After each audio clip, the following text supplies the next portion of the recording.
The people expect the evidence to show that on Tuesday, January 22nd, 2019, Defendant Smollett received a written letter at the Sin Space Chicago Film Studios, which is a facility on the southwest side of Chicago where the Empire television show is filmed.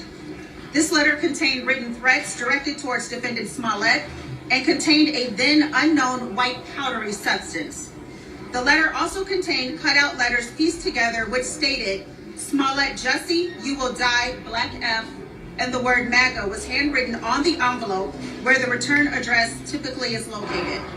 This powdery substance has since been determined to be crushed ibuprofen tablets.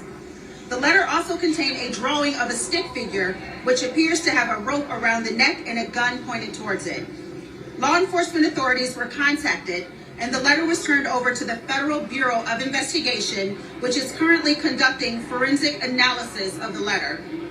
In January of 2019, and at all times relevant here too, Defendant Smollett was close friends with an individual by the name of Abimbola Abel Osendero, who was 25 years old. Smollett and Abel initiated their friendship in the fall of 2017.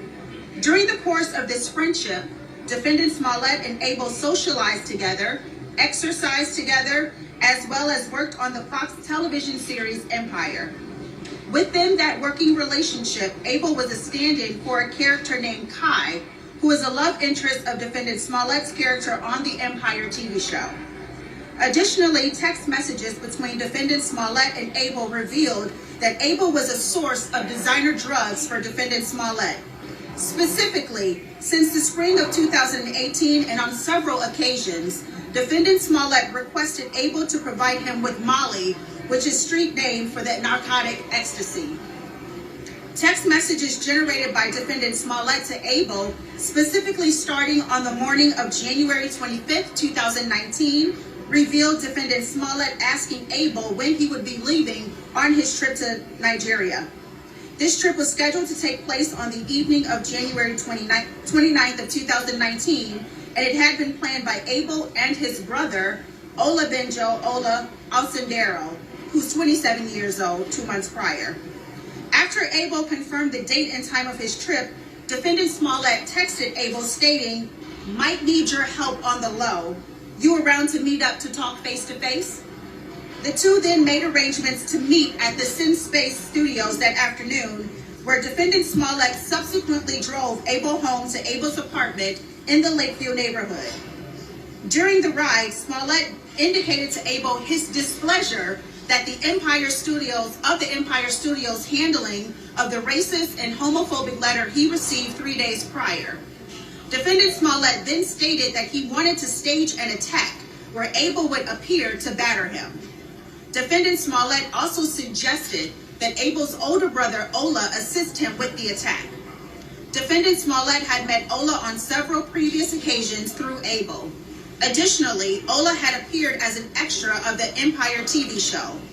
Abel and Ola are both dark-skinned black males born in the United States with Nigerian descent. When Defendant Smollett and Abel reached Abel's apartment at approximately 5 p.m. on January 25th, 2019, Ola, who was then living with Abel, was summoned into Defendant Smollett's vehicle. Once inside, Smollett asked Ola if he could trust him.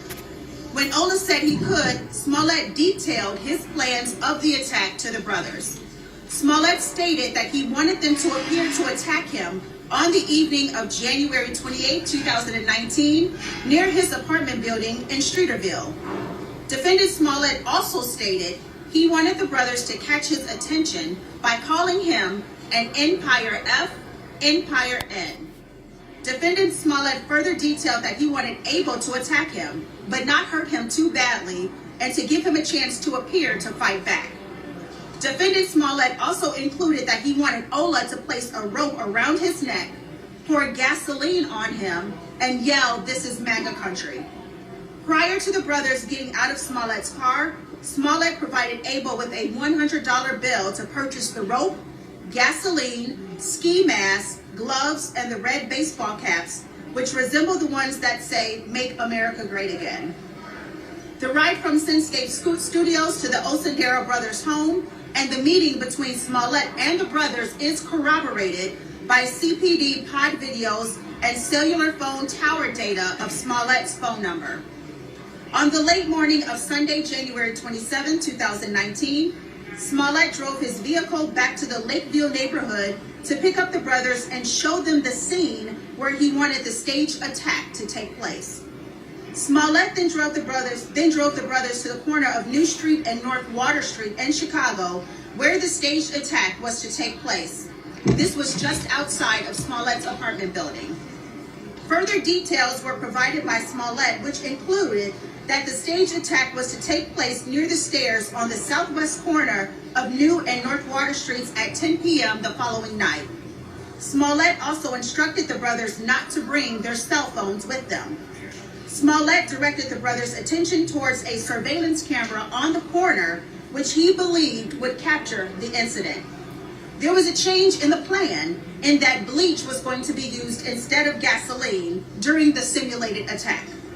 Smollett then drove the brothers home and provided them with a $3,500 personal check made payable to Abel, which was backdated to January 23rd of 2019. On the morning of January 28, 2019, the date of the planned attack, the brothers purchased the clothing items at a local beauty supply store and the rope at a nearby hardware store using the $100 bill that Smollett had given them. These purchases were corroborated by surveillance video and a receipt. Abel also deposited Smollett's check that same day in his own bank account. Later that evening, the plan had changed and the time of the attack had to be pushed back because Smollett's flight into O'Hare Airport from New York had been delayed by 4 hours. Smollett's plane eventually landed at O'Hare at 12:30 a.m. on January 29th of 2019. At 12:49 a.m., there's a phone call between Smollett and Abel, which lasted 3 minutes. During this call, Smollett told Abel the attack would take place at exactly 2 a.m. at the location.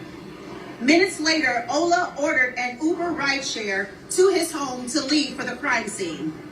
Cell phone records and Uber records confirmed this call and the Uber ride. The brothers then took the Uber to the 1400 block of North Wells, where they exited the Uber and flagged down a taxi, which took them to within 3 blocks of the arranged scene at approximately 1:22 a.m.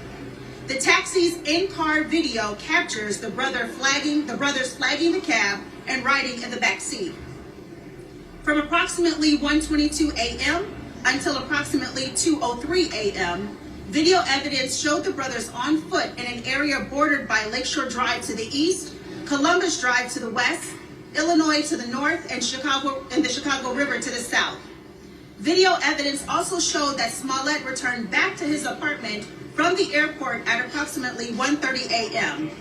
At 1:45 a.m., Smollett left his building to walk to a nearby Subway restaurant at Illinois and McClure Court.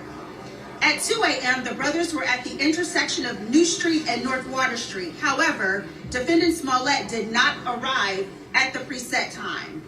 The brothers then proceeded a quarter block north and waited near a bench until Smollett arrived, which was 4 minutes later. Surveillance cameras captured the brothers waiting at this location just prior to the staged attack.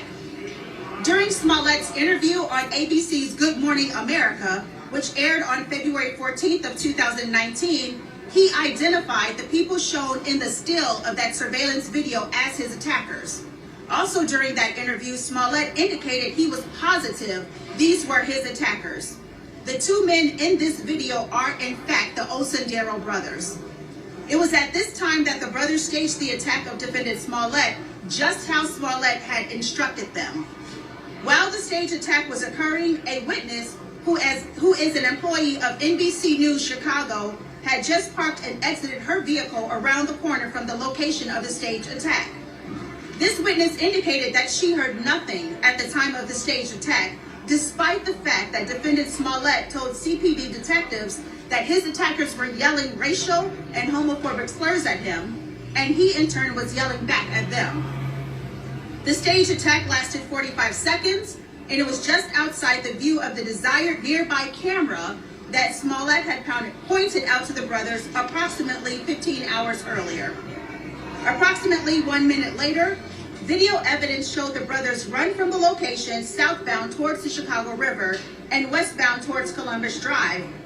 Video evidence also captures the brothers entering a taxi at the Hyatt Regency Hotel across the river at 2:10 a.m.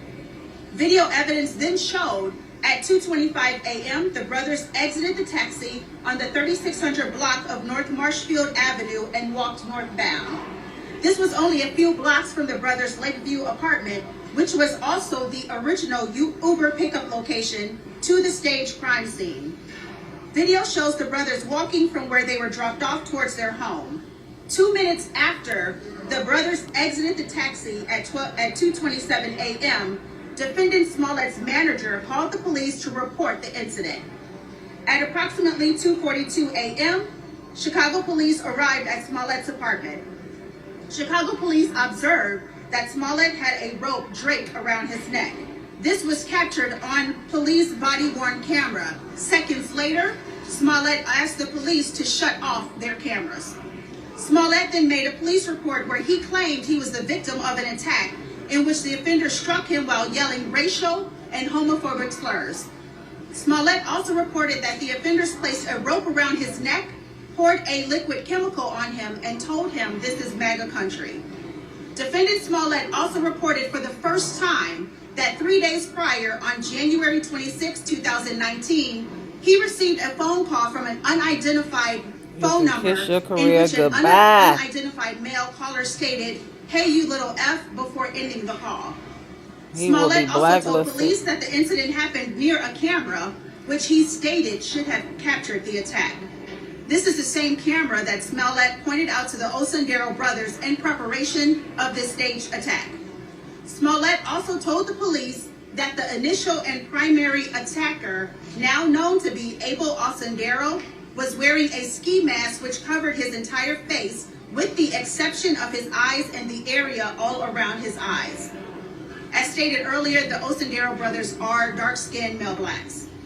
During the Good Morning America interview, Smollett stated, "And it feels like if I had said I was a Muslim or a Mexican or someone black, I feel like the doubters would have supported me much more, a lot more." These statements by Smollett further misled the police and the public to believe his attackers were white. On January 29, 2019, at 7:45 p.m., just less than 18 hours following the reported attack, defendant Smollett placed a phone call to Abel, and the duration of the call was 5 seconds. 2 minutes later, Abel called back Smollett, and that call lasted 1 minute, 34 seconds. The brothers then boarded their flight to Nigeria and left the country. That's why he didn't want to give up his phone. On January 30th, 2019, at 10:46 He knew there was a lot of evidence on that defendant phone. Smollett called Abel, who was in Istanbul, Turkey, and the duration of that call lasted 8 minutes and 48 seconds. Wow. For the next 2 weeks, Chicago police investigated this matter as a hate crime.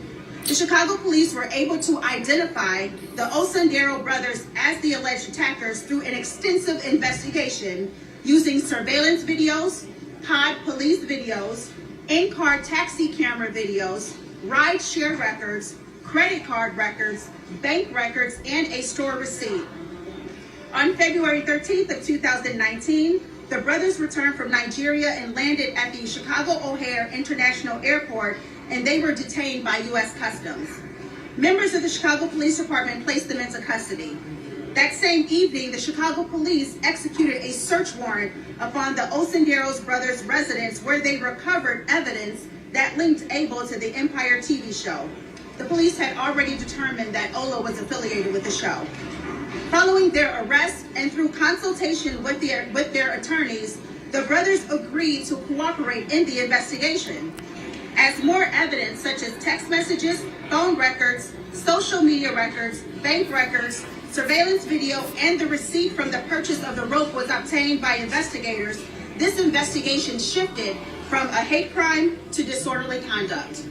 The Cook County State's Attorney's Office approved charges yesterday at 6:10 p.m., and at 5 a.m. this morning, defendant Smollett was placed into custody at the Area Central Police Headquarters. Wow. Got him. Damn, MAGA my ass. MAGA. All right, well, you want a detail? Damn, MAGA. That's Nigeria. a detail. That's this chronology of this fake attack, and that is the result of good old-fashioned police work. I've got faith in Mark and Adrian, and Mark, I want to come back to you because, I mean, you heard all the evidence. Up. Yep. There you are. Yeah. There go the family. Yep. Yep. Ryan, I hear you. I need to take down So that right now, Malcolm X so quote this on that is the, Instagram Smollett page. family right now. They're Quoting all Malcolm standing here. X. Obviously, I don't think they expected Nope. to have to walk through this gauntlet. Yeah, they didn't expect to hear those I'm damn not sure if text they're gonna come to these messages. mics. We're hoping that Smollett's lawyer will come Don't shake your and head. stress some of this detail. That was amazing in terms of the information and detail that we just got. I mean, trying to go through this story for the last 3 weeks or so. Yes, we got some details, but nothing like that. You can see all the extensive work that's been put into this, from detectives to even them interviewing all the witnesses and all the search warrants they performed. Messed up his I'm sure career. what's happening right now, there is a conversation going on about whether or not a family member is going to come to the mic and talk, or whether or not a lawyer is going to come and talk. It would be great to have someone come, step to the mic, especially after all the information Journey? described. I'm sure your mouth probably dropped like mine did in terms of some of the information that we were just told. Yeah, of course. And, you know, I was sitting here wondering how, you know, his lawyers, correct me, Ryan, but I mean, most recently just still calling all of the claims outrageous. And I just sat here wondering. Come on, come to the podium. Up, nope, they're. There you go. Are you going to walk by? Okay, so what's happened right now is the lawyers and the family have split. So you have the attorney. They don't want to say nothing. The attorneys go one direction, and now you have the family go in the other direction. I'm not sure they're going to be allowed to go out any other door besides the door that this front door is right here. Like they're going to have to walk past y'all. The sheriff's department. Yeah, they're trying to go in and kill some time. Hopefully. I mean, it might come down to They a don't point want where to face the security music. here is determined with the amount of crush of media and people who are kind of just watching. Maybe they decide to let them go out another door. I doubt that's going to happen. We were told there was going to be no special treatment. There you have it. Of the family members He here. is caught in the Considering all lie. the cases that we've covered here, everyone has had to walk out this front door at some point or another, no matter how hard it is. And of course, we're here to ask the questions, and of course, we'll try. But they do have plenty of security to keep us back to a certain point. There is a line here that we can't cross. In fact, you see that gentleman right there.